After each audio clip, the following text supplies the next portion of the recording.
408 साल पुराना श्राप परिवार को दुखी करता है। परिवार में एक भी पुत्र ना होने की वजह से उस राजघराने में कोई भी उनका अपना वारिस नहीं होता है। क्या श्राप सच में काम करते हैं? पहली कथाओं में हमने सुना है जो ऋषि मुनि श्राप दिया करते वो सारे श्राप सच हुआ करते थे। लेकिन आज की जो कहानी मैं लेकर आई हूँ इसमें एक महारानी जो कि एक ऐसा श्राप देती है एक रियासत को जिसका जो कहते हैं ना पुत्र अधिकारी नहीं मिल पाता है।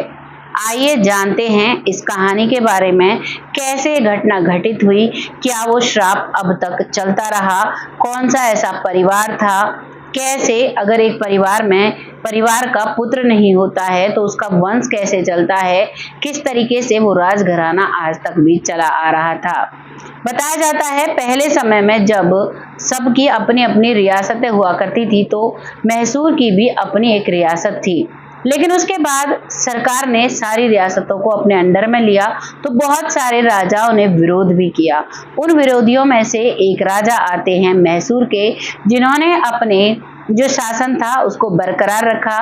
लेकिन जो सरकार थी जब उनसे बातचीत हुई, उनसे साझेदारी हुई तो उसमें कुछ बातें उनकी मानी गई और कुछ सरकार की मानी गई, तब जाकर वो रियासत बचती है। और उस रियासत में आज भी बहुत सारे ऐसी प्रॉपर्टी हैं, करीबन दर्जनों ऐसी प्रॉपर्टी हैं जिन पर केस चला हुआ है, जिन पर मैसूर के राजा ने केस डाला हुआ है और जिन पर सरकार ने स्टेट लेवल की हो चाहे पूरे जो भारत की मेन सरकार है वो हो, उन सभी ने अपनी अपनी तरीके से उस भूमि पर केस डाल रखा है और दोनों तरफों से केस लड़े जा रहे हैं।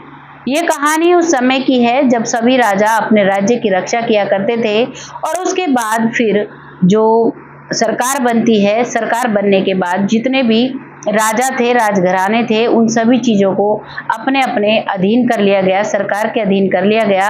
लेकिन उनमें से कई राजा ऐसे भी थे जो लड़े थे। अब ये जो मैसूर का शासक था इसकी शुरुआत होती है, ये अपने जो इसका राजघराना है, अपना जो राज्य है उसको बहुत अच्छे से संभाल कर रखता है। बताया जाता है कि इनकी जो प्रॉपर्टी होती है करीबन 80,000 करोड़ की संपत्ति होती है, जिस संपत्ति के ये मालिक होते हैं और उसको बखूबी अच्छी तरीके से अपनी रियासत को वो चलाते हैं। बताया जाता है कि जो दशहरा का दिन होता है आज भी इस रियासत के जो राजा हैं, जो इस रियासत के 27वें राजा हैं जिनका नाम है यदुवीर कृष्ण दत्त जी, जो कि 27वें राजा बने हैं इस रियासत के। और इसमें अब एक रहस्य छुपा है कि जब इस परिवार में कोई वंशज ही पैदा नहीं होता था तो किस तरीके से एक राजा बन जाता था और किस तरीके से वो परिवार का कहलाया जाता है। तो यहाँ पर मैं आप के लिए बता दूं, सन 1612 में ये कहानी शुरू होती है।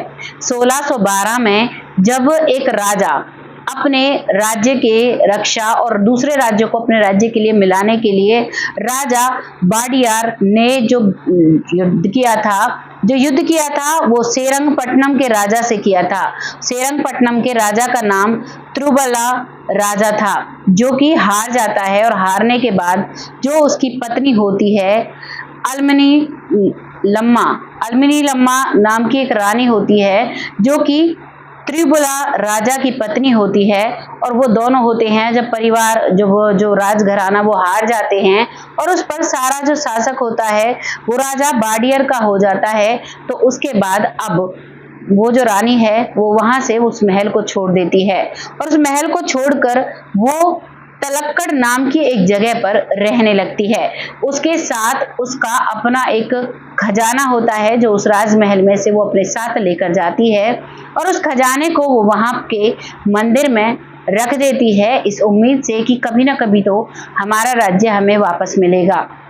लेकिन इस बात का जब वहां के राजा को, मैसूर के राजा को पता चलता है तो वो राजा उस खजाने के लिए फिर से युद्ध लड़ता है और उस मंदिर से उस खजाने को ले लेता है। और उस रानी से कहा जाता है कि रे तुमने गलत किया, जब हमने राज्य जीत लिया तो ये खजाना भी हमारा होता है। रानी उस खजाने को लुटते ही अपने आप को खत्म कर लेती है। वहां पर एक नदी होती है जिसमें वो कूद जाती है, जिस नदी का नाम होता है कावेरी नदी। कावेरी नदी में कूद जाती है। लेकिन कूदने से पहले जब मैसूर के राजा के सिपाही वहां पर आते हैं तो उनसे वो एक बात कहती है कि मैं तो जा रही हूँ, लेकिन जो तुम्हारा राजा है उस राजा की कभी भी कोई संतान नहीं होगी। जो अब तक उसकी हैं वो रहेंगी, लेकिन इसके बाद उनका कोई भी पुत्र अधिकारी नहीं होगा और वो सालों साल इस पीड़ा से झेलेंगे, इस पीड़ा को, और फिर ऐसे ही करके उनका राज्य समाप्त हो जाएगा। जब उन्होंने हमसे लड़ाई की थी और हम हार गए तो हम अलग आकर रहने लगे, लेकिन उसके बाद भी मेरे पति नहीं हैं, वो इस दुनिया से जा चुके हैं और उनके बाद मैं अकेली महिला हूँ और मेरी जो संपत्ति है उस पर युद्ध कर उसे छीनने का उनका कोई अधिकार नहीं है। इस तरीके से वो आह भरती हुई ये श्राप उस परिवार को देती है और उस नदी में छलांग लगा देती है। उसके बाद राजा के जो सिपाही होते हैं वो सारा धन माल लेकर वापस मैसूर के राजा के पास आते हैं और वहां पर आकर वो सब उसे सौंप देते हैं। उसके बाद जो मैसूर का राजा होता है उसके जो पुत्राधिकारी होते हैं उनका राज तिलक किया जाता है और वो बहुत अच्छे से अपना शासन करते हैं, अपने राज्य को चलाते हैं। लेकिन उसके बाद उस पर उसका कोई भी संतान नहीं होती है। पहली बार जब ऐसा होता है तो परिवार वाले सोचते हैं कि किसी किसी के साथ ऐसा हो जाता है और फिर वहां पर अब एक गोद लिया जाता है एक पुत्र को और फिर उसके बाद उसके राज तिलक किया जाता है और राज तिलक करने के बाद अब उस शासन को वो संभालता है। लेकिन उसका भी कोई भी संतान नहीं होती है और इसी तरीके से 3-4 पीढ़ी निकल जाती हैं। तब जाकर उस राज्य को एहसास होता है, वहां के लोगों को, कि वाकई में जो उस रानी ने श्राप दिया था वो श्राप काम कर रहा है। और आज 3-4 पीढ़ी है, किसी ने भी यहाँ पर मतलब जन्म नहीं लिया है। ये जो राज्य है ये दत्तक पुत्रों की ही मदद से चल रहा है।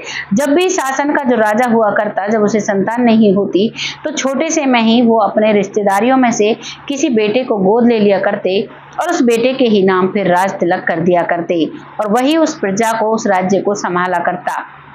इसी तरीके से करीबन 26 पीढ़ियां उस 26 जो राजा होते हैं, यानी कि 1612 से अब तक, ये 1300 तक श्रीकांत दत्त नाम का बाडियर नाम का एक राजा होता है। वो इसका 26वां राजा होता है जिसकी भी कोई संतान नहीं होती है। उसके बाद एक जो इसकी बड़ी बहन का बेटा होता है यदुवीर सिंह कृष्णदत्त, उसे जो कि अमेरिका में पढ़कर आया हुआ होता है उसे गोद लिया गया था। वो उसकी बड़ी बहन का बेटा था, ताऊ चाचा की लड़की का, और उसे गोद लेकर अब राजगद्दी पर बिठाया गया। और 400 साल में अब की बार पहली बार वो श्राप टूटा था, क्योंकि जब ये श्राप लगा था और जब इनके बारे में बातें की गई तो कुछ पंडितों ने, कुछ जो महान ज्ञानी होते हैं राज्य के, जो हम रक्षक होते हैं, वो बताते हैं कि तुम्हें रानी से माफी मांगनी होगी और उनकी प्रतिमा अपने इस राजघराने में लगानी होगी। तो वहां पर उनकी प्रतिमा भी लगाई गई, उनसे माफी भी मांगी गई, लेकिन फिर भी 26 पुत्र अधिकारी उसके गोद लेकर बने और अब ये 27वां पुत्र अधिकारी भी गोद लेकर बनाया गया। लेकिन अब इसकी जो पत्नी है वो एक पुत्र को जन्म देती है। पुत्र को जन्म देते ही पूरे राज्य में बहुत शोरगुल मच जाता है, बहुत खुश हो जाते हैं और सभी ये कहते हैं कि जो रानी का श्राप था, आज उस श्राप से इस घराने को मुक्ति मिल गई है। आज के बाद इस घराने में सभी मतलब जो वंशज होंगे, जो पुत्राधिकारी होगा वो पैदा होगा। ये बहुत बड़ा श्राप था जिससे ये परिवार मुक्त हो चुका है। ये परिवार जो कि हर साल दशहरे के दिन राजघराने की शाही पोशाक पहनकर अपनी झांकियां निकालता है और बिल्कुल जिस तरीके से पहले राजा महाराजा रहा करते थे उसी तरीके से ये परिवार रहता है और बाकी समय में वो नॉर्मल रहते हैं, जैसे नॉर्मल एक आम इंसान रहता है। इनके जो परिवार के बच्चे हैं वो बाहर विदेशों में भी पढ़ते हैं, यहाँ पर भी बहुत अच्छी लग्जरियस लाइफ ये जीते हैं। बहुत सारी प्रॉपर्टी जिन पर केसेस चले हुए हैं, बहुत सारी प्रॉपर्टी इनके अंडर में है। मैंने वीडियो की शुरुआत में आपको बताया था कि करीबन 80,000 करोड़ की प्रॉपर्टी इनके पास है। इस तरीके का ये राजघराना परिवार था और एक श्राप की वजह से ये परिवार 408 साल से कोई भी पुत्र अधिकारी इसका नहीं बनता था। इस राज्य को सिर्फ और सिर्फ गोद लिए हुए पुत्रों के सहारे ही अब तक चलाया गया। अब की बार पहली बार जब 2015 में इसको राजगद्दी पर बिठाया गया और उसके बाद ये एक बेटे को जन्म देते हैं और उस बेटे का जन्म देने के बाद सभी में खुशी की लहर दौड़ जाती है। ये कहानी बहुत पौराणिक है, बहुत पुरानी है, लेकिन ये वंशज, ये परिवार आज तक भी चला आ रहा है और बहुत अच्छे से ये लोग जी रहे हैं। इस कहानी को आपके सामने लाने का बस एक ही उद्देश्य था। बहुत से लोग कहते हैं कि ऐसा कुछ नहीं है, श्राप नहीं लगता, किसी की आत्मा हम दुखाते हैं तो ऐसा कुछ भी नहीं होता, हमारे कर्मों का दंड हमें नहीं मिलता। लेकिन नहीं, ये सब कुछ सच होता है। हमें हमारे कर्मों का दंड जरूर मिलता है। जो हम किसी महिला या फिर किसी संत या फिर किसी बुजुर्ग की या किसी की भी आत्मा अगर दुखाते हैं, किसी के भी दिल पर हम घाव देते हैं, तो उसका भुगतान हमें जरूर करना पड़ता है। ये इस कहानी में आपने भली भांति जान लिया होगा। आपको ये कहानी कैसी लगी, अपनी राय कमेंट बॉक्स में लिखिएगा, लोगों के साथ शेयर करिएगा, क्योंकि आपका जो कमेंट करने का तरीका होता है और आप जो प्यारा सा कमेंट करते हो वो बहुत अच्छा लगता है।